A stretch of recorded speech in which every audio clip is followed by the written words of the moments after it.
जो संबंधित है आपके बांडुरा से। इसमें पूछा है कि बांडुरा के अनुसार परीक्षण अधिगम में विभिन्न प्रक्रियाएं शामिल हैं जो एक निश्चित क्रम का अनुसरण करती हैं, निम्न में से कौन सा क्रम सही है। अगर आपने अल्बर्ट बांडुरा का सिद्धांत पढ़ा है ना, जो सामाजिक संज्ञानात्मक विकास सिद्धांत, तो उन्होंने सीखने के 4 स्टेप बताए थे कि इस प्रकार हम सीख सकते हैं। तो उनके क्रम थे, जैसे कि पहले हम अटेंशन, यानी हम हिंदी में बोले तो अवधान प्रक्रिया होगी उसमें, फिर दूसरे पे होगा रिटेंशन, या जैसे ही मेमोरी कह रहे हैं यानी स्मृति या प्रतिधारण, फिर तीसरे नंबर पर इमिटेशन बोल सकते हैं या प्रोडक्शन यानी अनुकरण करेंगे या उसका प्रोडक्शन करेंगे, फिर लास्ट में मोटिवेशन। तो इस प्रकार ये क्रम किसमें है, 1 2 3 4, 1 2 3 4 है, ऑप्शन नंबर कह सकते हैं ये सही हो जाएगा। ठीक है, इसमें पेन सही नहीं चल रहा है,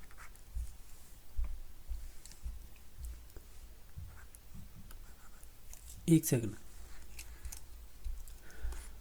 तो इसका ऑप्शन नंबर 1 सही हो जाएगा। ठीक है, ध्यान रखना है। अभी नेक्स्ट देख लेते हैं क्वेश्चन नंबर 2, और शायद ये रीट हो सकता है, या तो ये 2021 वाली में पूछा हुआ है, या नहीं तो फिर ये आपकी जो रीट पात्रता हुई थी जुलाई में, यानी जुलाई वाले एग्जाम में पूछा हो, किसी में तो पूछा हुआ है ये। ठीक है, तो नेक्स्ट क्वेश्चन नंबर देख लेते हैं। क्वेश्चन नंबर है आपका 2, इसमें पूछा है कि शिक्षक का अधिकार अधिनियम 2009 के अनुसार है, एक शिक्षक का उत्तरदायित्व तो नहीं है इनमें से। अगर आप इन सभी ऑप्शनों को ध्यान से पढ़ेंगे तो हम ये 4 नंबर पे जाएंगे। जो पाठ्यक्रम का निर्धारण एवं निर्माण है ना, ये तो बोर्डों के द्वारा किया जाता है, जैसे राजस्थान में लगता है आपका माध्यमिक शिक्षा बोर्ड 10 12 का। ठीक है, इसी प्रकार अन्य भी हो सकते हैं, तो हम ये कहेंगे ये शिक्षक का काम नहीं है, ये बोर्ड का होता है। और इसके अलावा और भी बात करें, जैसे कि आपने RT एक्ट पढ़ा हो 2009, तो उसकी धारा नंबर 24 पढ़ी होगी आपने, धारा नंबर 24, उसमें शिक्षक के उत्तरदायित्व दे रखे हैं। तो वो 3 है ना, ABC, यही उत्तरदायित्व होते हैं। ठीक है, तो ऑप्शन नंबर डी सही हो जाएगा, जो नहीं पूछा था। क्वेश्चन नंबर आपका 3 है, विकास के सिद्धांतों के विषय में निम्नलिखित में से कौन सा कथन है वो गलत है, वो चूज करना है। अगर आप ऑप्शनों को देखें तो 3 नंबर पर जाएंगे। विकास केवल परिमाणात्मक प्रक्रिया है जिसका मापन किया जा सकता है। विकास परिमाणात्मक के साथ साथ आपका गुणात्मक भी होता है। तो हम ये कहेंगे केवल एक चीज़ की बात नहीं करेंगे, केवल एक परिमाण की बात करेंगे तो फिर तो ये मापन से संबंधित हो जाएगा, ना कि आपके विकास से। तो इस वजह से हम ऑप्शन नंबर सी पे जाएंगे। क्वेश्चन नंबर 4 है, उत्तर बाल्यावस्था की विशेषता नहीं है जिसकी उम्र होती है 6 से 12 वर्ष, इसकी एक विशेषता नहीं है। तो देखो ये 2 नंबर ऑप्शन है ना, ये तो सही है यहाँ तक, लेकिन इससे आगे है ना ये गलत कर दिया, जिसमें बालक कल्पना लोक में विचरण करता रहता है। ये जब आप किशोरावस्था पढ़ेंगे ना, एडोलसेंस, उसकी विशेषता होती है, ना कि ये आपके उत्तर बाल्यावस्था की। तो इस प्रकार हमें गलत पूछा था, तो ऑप्शन नंबर बी सही हो जाएगा, यानी हम कह सकते हैं उत्तर बाल्यावस्था की ये विशेषता नहीं होगी, बाकी सभी थी। क्वेश्चन नंबर 5 है, इसमें पूछा है कि जो आपका NCF 2005 है ना, राष्ट्रीय पाठ्यचर्या की रूपरेखा 2005 के संदर्भ में किस कथन से आप असहमत है, यानी एक तरह से गलत है, वो चूज करना है। तो हमें ओवरऑल सभी क्वेश्चनों को ऑप्शनों को पढ़ेंगे ना, तो ऑप्शन नंबर डी पे जाएंगे। ये कह रहा है ना, रचनात्मक अधिगम की प्रक्रिया एक शिक्षक के इर्द गिर्द घूमती है और वह इसमें केंद्रीय भूमिका का निर्वाह करता है, ये गलत है। ये शिक्षक के इर्द गिर्द नहीं घूमेगी, तो किसके घूमेगी, ये घूमेगी लर्नर होंगे ना, या आप इन्हें स्टूडेंट बोल सकते हैं, लर्नर बोलिए या इन्हें स्टूडेंट बोलिएगा, ये उनके इर्द गिर्द घूमेगी, ना कि आपके शिक्षक के। बाकी यहाँ पर भी वह कि जब और लर्नर ही आएंगे या स्टूडेंट। ठीक है, तो इस प्रकार ये कथन गलत हो गया था और हमें इसी से सहमत नहीं थे। क्वेश्चन नंबर आपका है 6 नंबर, इसमें पूछा है कि निम्न में से कौन सा क्रियात्मक अनुसंधान से संबंधित नहीं है। अगर आपने एक्सेल रिसर्च पढ़ा होगा ना, तो उसमें हम ये देखते हैं कि इसका जो कार्य क्षेत्र व्यापक होता है, ये कहना गलत है, क्योंकि सीमित होता है। इसलिए सीमित होता है क्योंकि जिस स्कूल से संबंधित समस्या होती है तो उसका निर्धारण उसी के थ्रू किया जाएगा, स्कूल के थ्रू, ना कि उसे व्यापक स्तर पर कर सकते हैं। या ऐसे कह सकते हैं जो प्रॉब्लम उस स्कूल की होगी ना, तो आप सार्वभौमिकीकरण या सामान्यीकरण नहीं कर सकते कि वो पूरे डिस्ट्रिक्ट या स्टेट में जो स्कूल चल रहे हैं वो सभी की वही समस्या हो, ऐसा नहीं करेंगे। तो हम ये कहेंगे जिस स्कूल से संबंधित समस्या होगी तो उसी का निर्धारण है उसी स्कूल के थ्रू किया जाएगा, ना कि इसका कार्य क्षेत्र बड़ा होगा और इसमें व्यापक स्तर पर निर्णय लेने हेतु सूचनाओं को संकलित किया जाता है, ये भी कथन गलत हो जाएगा। तो ऑप्शन नंबर बी सही हो जाएगा। क्वेश्चन नंबर आपका 7 है, राजस्थान में सीखने के प्रतिफल को निर्धारित मापदंडों के साथ किस शैक्षिक सत्र में शामिल कर लिया गया था। जो हमारे ये लर्नर आउटकम होते हैं ना, उनकी बात कर रहा है ये। कहाँ है लर्निंग आउटकम, तो ये 2017-18 में कह सकते हैं इंक्लूड किया गया था राजस्थान में। ठीक है, तो ऑप्शन नंबर बी सही हो जाएगा। क्वेश्चन नंबर 8 है, बुद्धि को किस योग्यता के रूप में परिभाषित किया गया है, यानी डेफिनेशन के थ्रू बताया गया है। तो हम कहेंगे ये परसेप्शन एबिलिटी होती है एक तरह से, यानी पतच्चड़ करने की योग्यता होती है। यानी किसी चीज़ को आप देखते हैं ना, जो आपके दिमाग में चित्र बनता है उसे कहते हैं परसेप्शन। सीखने की योग्यता ये होती है, समझने की योग्यता होती है, जानने की योग्यता भी होती है। ये बुद्धि से सभी संबंधित है, तो ये सभी हैं, तो डी नंबर ऑप्शन हो जाएगा सही। क्वेश्चन नंबर आपका नेक्स्ट है जो 9 नंबर, ये कह रहा है कि एक प्रविधि जिसमें अनुक्रिया का क्रम स्थापित किया जाता है, जो अंतिम अनुक्रिया के बाद पुरस्कार लाभ दिलाती है और तत्पश्चात पीछे की ओर कार्य करती है, तो वो कहलाती है। आपने स्किनर पढ़ा होगा, तो ये स्किनर से संबंधित पूछा है। जब भी आपसे ये कहे कि जो आपकी लास्ट अनुक्रिया के बाद है, यानी अनुक्रिया के बाद है आपको पुनर्वलन दिया जाता है, तब हम उसे बोलेंगे श्रृंखला, या इसे इंग्लिश में कहेंगे चेनिंग। और लेकिन जब प्रत्येक अनुक्रिया के बाद आपको पुनर्वलन दिया जाए, ठीक है, तब हम उसे कहेंगे क्या, शिपिंग। तो इसका राइट आंसर होगा सी नंबर ऑप्शन, क्योंकि यहाँ पर देखो जो अंतिम अनुक्रिया के बाद पुरस्कार एवं लाभ दिलाती है, तो इसे कहेंगे आप है चेनिंग। नेक्स्ट है, ये आपको मिलान करनी है। आपको एक तो सूची फर्स्ट दे रखी जो अवधारणा यानी कॉन्सेप्ट से संबंधित है, दूसरी उस मनोविज्ञान से संबंधित, तो आपको मिलान करनी है।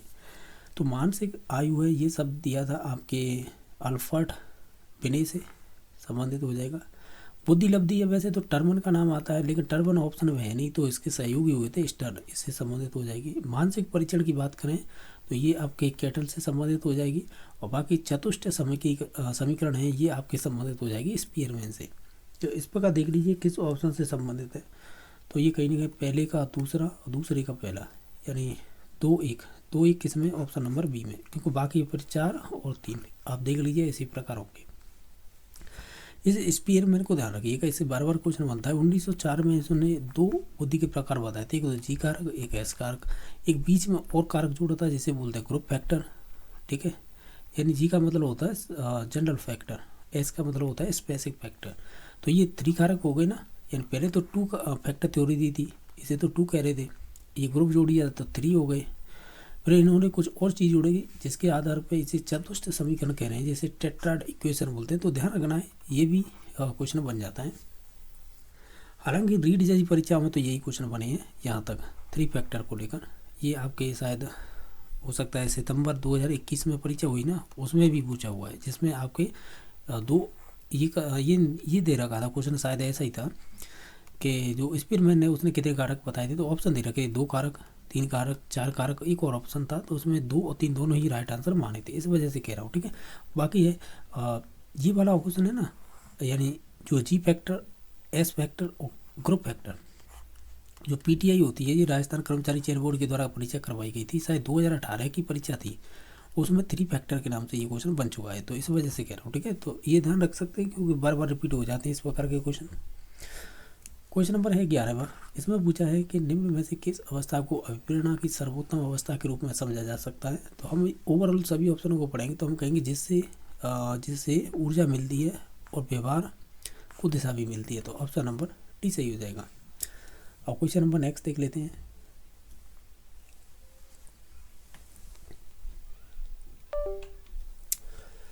अब क्वेश्चन नंबर है आपका नेक्स्ट 12वें नंबर का, वो इस प्रकार पूछा है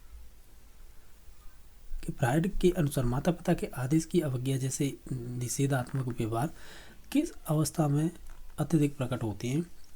हालांकि देखा जाए तो इसे हम एनल स्टेज बोलते हैं। ये आपके सिगमंड फ्रायड की कौन सी नंबर की अवस्था होगी, 2 नंबर की अवस्था होगी। हालांकि सिगमंड फ्रायड ने अपने सिद्धांत को कितने भागों में बांटा था, 5 भागों में बांटा था, और उनके नाम है कुछ इस प्रकार हैं। पहले नंबर पे आती है ओरल स्टेज, ये वाली दे रखी है मुखी अवस्था, जिसे ओरल स्टेज बोलते हैं। 2 नंबर पे आती है जो गुदावस्था है, जिसे एनल स्टेज बोलते हैं। तीसरे नंबर पे आती है फैलिक स्टेज, जो आपके 4 नंबर ऑप्शन में दे रखी है ये वाली। और 5 नंबर पे सॉरी ये 3 नंबर पे आती है, ठीक है। 4 नंबर पे आती है आपकी लेटेंट, ठीक है। और 5 नंबर आप पे आती है जो ऑप्शन नंबर बी में दे रखी है, जेनिटल बोलते हैं जिसे। इनकी विशेषता याद रख सकते हैं, हमें तो एनआर पूछी है। इसमें जो गुण पाया जाता है, एक तो एक्सप्लोसिव का पाया जाता है, ठीक है, एक्सप्लोसिव होगा, एक रिटेंटिव, ठीक है। इनकी विशेषताएं पूछी गई हैं, ठीक है। तो इस प्रकार हम कह सकते हैं शायद ये गुदावस्था से संबंधित पूछा है, तो ऑप्शन नंबर इसका ए सही हो जाएगा। इनकी विशेषताएं अंदर में भी पूछी जाती है, जैसे फेलिक्स से पूछी जाती है। इसमें एक ऑडिपस ग्लैंड्स होती है और एक होती है इलेक्ट्रा, ये भी पूछी जाती हैं। तो आपने पढ़ी होंगी ये, जब थ्योरी पढ़ते हैं तो उसमें ही आता है। ऑडिपस होती है, ये बॉय से संबंधित होती है, यानी बॉय का अपनी मदर के ओर अट्रैक्शन होता है। जो इलेक्ट्रा होती है, इस गर्ल का अट्रैक्शन अपने फादर की ओर होता है, इस प्रकार की विशेषता होती है। जो जेनिटल स्टेज होती है, लास्ट स्टेज, इसकी ये 2 विशेषता याद रख सकते हो। एक तो विषम लैंगिकता पाई जाती है, और यानी विपरीत लिंगों के प्रति अट्रैक्ट, और एक नार्सिसिज्म, एक विशेषता ये भी पाई जाती है। तो ये भी ध्यान रख सकते हैं, यानी स्वप्रेम, अपने आप से प्रेम करना, ये भी विशेषता इसी की है, ठीक है। तो इस प्रकार है, हालांकि इसका ऑप्शन नंबर 1 सही हो जाएगा। ये पूछा है प्याजी के अनुसार निम्नलिखित योग्यताओं के उद्भव का सही क्रम क्या हुआ, यानी एक क्रमांक बताना है इसमें। तो हम ये कहेंगे पहले तो आपकी एकाग्रता आएगी 1 नंबर पे, फिर आपकी हेम केंद्रता आएगी, फिर आपकी वास्तविक का मानसिक रूप हो आएगा, ठीक है। फिर नहीं 3 नंबर पर आएगी ये, 4 नंबर पर आएगी प्रतिज्ञप्ति सोच। इस प्रकार इसका क्रमांक नंबर सी सही हो जाएगा, मतलब 1342। ये या 1342 का मतलब 1 3 4 2, इस प्रकार का क्रमांक होगा। तो ऑप्शन नंबर इसका सी सही हो जाएगा। क्वेश्चन नंबर नेक्स्ट है, ऑलपोर्ट के अनुसार व्यक्ति के शील गुणों का सही क्रम या युग्म कौन सा होगा। तो आप देखेंगे एक तो मौलिक होगा, एक केंद्रीय गुण होगा। मौलिक का मतलब यही है, जैसे महात्मा गांधी में पाई जाना अहिंसा का गुण, और जो आपका हिटलर हुआ था वो आपका एक तानाशाह होता हुआ था। तो हम ये कहेंगे उसमें भी एक तानाशाह का गुण पाया जाता है हिटलर में। तो ये मौलिक गुण है, यानी बहुत कम मिलते देखने को। लेकिन जो केंद्रीय गुण है वो तो इन्हें ही हम सामान्य गुण कह देते हैं, क्योंकि इनसे बार बार क्वेश्चन बन जाते हैं इस वजह से। तो इसमें सामान्य में आएंगे जैसे कि आप में आत्मविश्वास का गुण है, ठीक है, या आज आत्मविश्वास हो गया। इसके अलावा आप सामाजिक गुण हो आपके अंदर, तो ये विशेषता आती है इसके अंदर। बाकी गुण में तो वो सभी चीज़ें आ जाती हैं जो नॉर्मली हम व्यवहार में लाते हैं, जैसे कि हमारे कपड़े पहनने की स्टाइल, ठीक है, और हमारे जो हेयर यानी जो हम कटिंग करवाते हैं, यानी बालों की एक तरह से जो भी आप हेयर स्टाइल रखते हैं वो, ठीक है, वो आपका खाने पीने का जो ढंग है, ठीक है, वो ये सामान्य चीज़ें होती हैं, ये इसमें आती है। तो इस प्रकार इसका ऑप्शन नंबर ए सही हो जाएगा। एक चीज़ ध्यान रख सकते हैं, ये ऑल पोर्ट से जो रीट मेंस हुई है ना, वहाँ से एक ही शिफ्ट में 2 क्वेश्चन बने थे, आपने ध्यान दिया हो। तो इनसे परिभाषाओं को लेकर बहुत क्वेश्चन बनते हैं, और उन्होंने एक सिद्धांत दिया था जिसे बोलते हैं शील गुणों का सिद्धांत। तो ये भी ध्यान रखना है। और इनके शिष्य रहे थे कौन, आपको मालूम है, कैटल। तो ये भी ध्यान रखना है, क्योंकि इन्होंने एक 16 PF दी थी, यानी 16 पर्सनल फैक्टर प्रश्नावली, तो वो इम्पोर्टेंट हो जाती है। उन्होंने कितने शील गुण बताए थे, करीबन 18,000 बताए थे। इन्हें कम करते हुए ये 16 पे ले आए थे। तो इस वजह से ये दोनों ही पूछे जाते हैं परीक्षा में। क्वेश्चन नंबर नेक्स्ट है कि निम्नलिखित में से किसका संबंध आगमनात्मक तर्कना से है। तो हम कहेंगे बहुत से जो परीक्षण होंगे ना, उनसे निष्कर्ष निकालना ये इसकी एक विशेषता हो जाएगी। तो ऑप्शन नंबर बी सही हो जाएगा। क्वेश्चन नंबर आपका नेक्स्ट है जो है 60 नंबर। एक छात्र रात में अपने दोस्त की बारात में शामिल होना चाहता है, परंतु उसी समय अपने माता पिता के साथ खरीदारी करने भी जाना चाहता है। तो इस स्थिति को क्या कहेंगे। तो हम कहेंगे वो जाना चाह रहा है, ये भी पॉजिटिव है, खरीदारी करने भी जाना है, ये भी आपका पॉजिटिव है। तो हम कहेंगे उपागम द्वंद्व है, यानी अप्रोच कॉम्प्लेक्ट है। शायद ये थोंडाक के प्रकार होते हैं, ये उन्हें बताए थे द्वंद्व के बारे में। तो ये हो जाएगा आपका उपागम, ठीक है, द्वंद्व। देखो ये ध्यान रखना, ये कन्फर्म नहीं हूँ, या तो ये थोंडाइक से संबंधित होंगे या फिर ये कैटल से, ठीक है। तो मैं इसे कन्फर्म नहीं हूँ, लेकिन ये है, ये द्वंद्वों के प्रकार होते हैं, यानी कॉम्प्लेक्ट, जैसे उपागम हो गया 1, पर्याय हो गया 2, उपागम पर्याय हो गया 3, और ये चौथा ये बहु वाला हो जाता है। ठीक है, तो इस प्रकार ये प्रकार होते हैं जिनमें से विशेषता दे रखी थी वो उपागम की दे रखी थी। क्वेश्चन नंबर 17 के निम्न में से कौन सी विशेषता आकलन की नहीं है। अगर ओवरऑल देखें तो हम कहेंगे, क्या कहेंगे, ये केवल ज्ञानात्मक पक्ष से संबंधित है, ऐसा कहना गलत है, क्योंकि ये भावात्मक से भी संबंधित होगी, साथ ही साथ आपके जो क्रियात्मक डोमेन होता है उससे भी संबंधित होगी। तो हम ओवरऑल कहेंगे केवल ज्ञान से संबंधित नहीं होगी। तो ऑप्शन नंबर ए सही हो जाएगा। क्वेश्चन नंबर 18 है, व्यक्तिगत विभिन्नता में सम्मिलित क्षेत्रों का सही क्रम क्या होगा। तो ये सभी हो जाएंगे, तो उपरोक्त सभी इसका राइट आंसर हो जाएगा। क्वेश्चन नंबर 19 है कि निम्नलिखित में से कौन से वंशानुक्रम के नियम का संबंध सोरेनसन से है। अगर देखें तो उन्होंने इसकी भी बात की है, यानी संतान की जो शारीरिक संरचना एवं मानसिक गुण होते हैं वो माता पिता से मिलते हैं, तो ये बात सही है। भिन्नता का नियम भी दिया था, प्रत्यागमन यानी विपरीत लक्षणों का भी गुण दिया था या नियम दिया था। लेकिन जो जैव सांख्यिकी है ये आपके शायद जो फ्रांसीसी गाल्टन है ना उनसे संबंधित है, ना कि ये आपके सोरेनसन से। ठीक है, तो ये भी ध्यान रखना है। तो ये इससे संबंधित, तो हम राइट आंसर पर जाएंगे तो ए, बी और सी ये तीनों ही राइट आंसर हो जाएंगे इसके। ठीक है, बाकी नेक्स्ट देख लेते हैं। क्वेश्चन नंबर नेक्स्ट है, एक व्यक्ति कुत्ते को बिस्किट देने से पहले बिस्किट के बॉक्स होता है उसे खड़खड़ाता है। जब व्यक्ति बॉक्स को खड़खड़ाता है तो लार टपकाने लगता है, कौन, कुत्ता। फिर अतः बॉक्स खड़कना यानी बॉक्स का खड़खड़ाना फिल इन द ब्लैंक्स है, और कुत्ते का लार टपकाना एक प्रकार का फिल इन द ब्लैंक्स है। तो हम कहेंगे अगर ये बॉक्स की बात की जाए तो ये आपका कंडीशनल रेस्पॉन्स हो जाए, वो सॉरी कंडीशनल स्टिमुलेट हो जाएगा, जिसे बोलेंगे CS यानी कंडीशनल स्टिमुलेट। लेकिन इसी के आधार पर जो अनुक्रिया होगी ना तो उसे बोलेंगे कंडीशनल रेस्पॉन्स। तो इनका दोनों का संबंध होगा, तो अब ऑप्शन नंबर ए सही हो जाएगा। ये आपके एस्टेट में पूछा हुआ क्वेश्चन है, और ये यहाँ पे कॉपी कर दिया है, केवल उसने यहाँ पे ऑप्शन रख दिए हैं। क्वेश्चन नंबर नेक्स्ट है, एक बालक का भाषा विकास मुख्यतः निर्भर करता है। तो हमें ये सभी चीज़ों पर करेगा, चाहे अनुकरण वो अभिप्रेरणा हो, अनुकरण हो, अनुबंधन हो, यानी उपयोग सभी इसका राइट आंसर हो जाएगा। क्वेश्चन नंबर 22 है कि निम्नलिखित में से असत्य कथन कौन सा है। अगर आप इन सभी ऑप्शनों को पढ़ेंगे हम ये कहेंगे, ये करेगा समस्या उस परिस्थिति को कहते हैं जिसके लिए मनुष्य के पास पहले से समाधान तैयार है। तो सब पहले से समाधान है तो फिर क्यों समस्या आएगी। ठीक है, तो ये वाला कथन है वो गलत हो जाएगा। हमें यही पूछा था असत्य कौन सा है। क्वेश्चन नंबर 23 है, निम्न में से कौन सा संप्रदाय रचनावादी या रचनात्मकवादी पाठ्यचर्या के अनुरूप से संबंधित नहीं है। ये अच्छा क्वेश्चन है कि निम्न में से कौन सा संप्रदाय यानी कॉन्सेप्ट है वो रचनावादी कह सकते हैं, रचनात्मकवादी पाठ्यचर्या के रूप में प्रयोग नहीं हुआ है। तो इसमें से उत्तेजना है ना, यानी एक्साइटमेंट, ये नहीं होगा एक्साइटमेंट, क्योंकि अगर आप देखें तो ये निर्मितवादी हैं, निर्मितवादी। तो निर्मितवादी में 5E मॉडल दिया था, तो उनमें से 3 स्टेप तो इसमें ऑप्शन में दे रखे हैं, 2 नहीं दे रखे हैं, वो मैं बता देता हूँ। ये दिया था आपके रॉय भी है, अब इनका पूरा नाम तो मुझे पता नहीं है, लेकिन सह निर्माता यही माने जाते हैं, रॉय भी।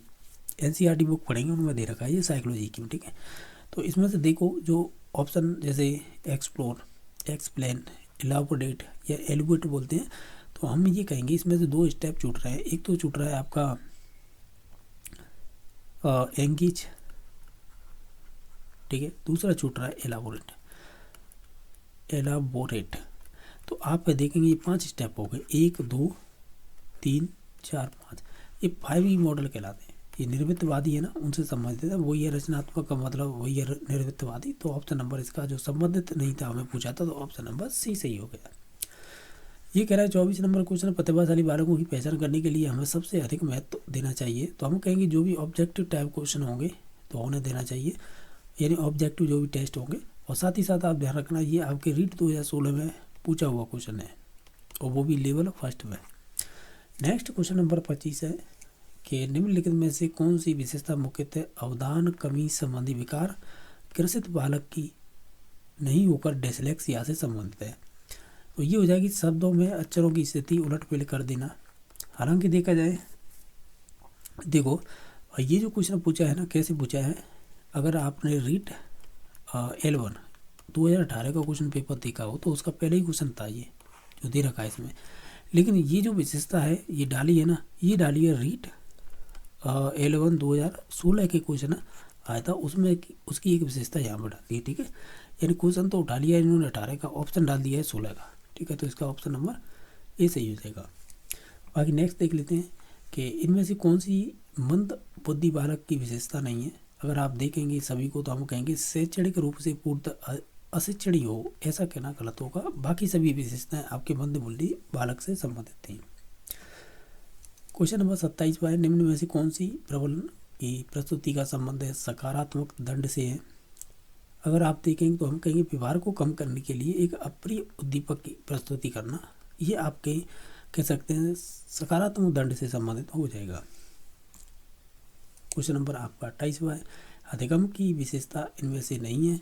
अगर आप सभी ऑप्शनों को देखेंगे तो हम ये कहेंगे कि अधिगम का प्रयोग उन क्षमताओं तथा संस्कार में परिवर्तन लाने के लिए उपयोग होता है जो परिपक्वता के कारण होती है। ये वाला स्टेटमेंट गलत हो जाएगा, क्योंकि परिपक्वता होती है ये स्वतः ही क्रिया होती है, यानी ऑटोनोमस प्रोसेस होती है, यानी कि विकास अपने आप होगा, न कि अधिगम के थ्रू। ठीक है, तो इस प्रकार का ये कथन है वो गलत हो जाएगा। ये पूछ रहा है कोलबर्ग के अनुसार निम्नलिखित में से कौन सी नैतिक विकास का स्तर होगा। अगर इनमें से इंग्लिश के थ्रू देखें तो पोस्ट कन्वेंशनल मॉरलिटी, यानी ये लेवल 3 वाली है, इन्होंने लेवल 3 में बांटा था ना, तो लेवल 3 है वो उसी बोलते हैं फर्स्ट रूढ़िगत नैतिकता रखना। ठीक है, तो ऑप्शन नंबर बी सही हो जाएगा।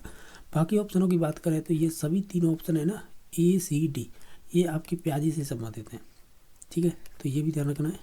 नेक्स्ट देख ले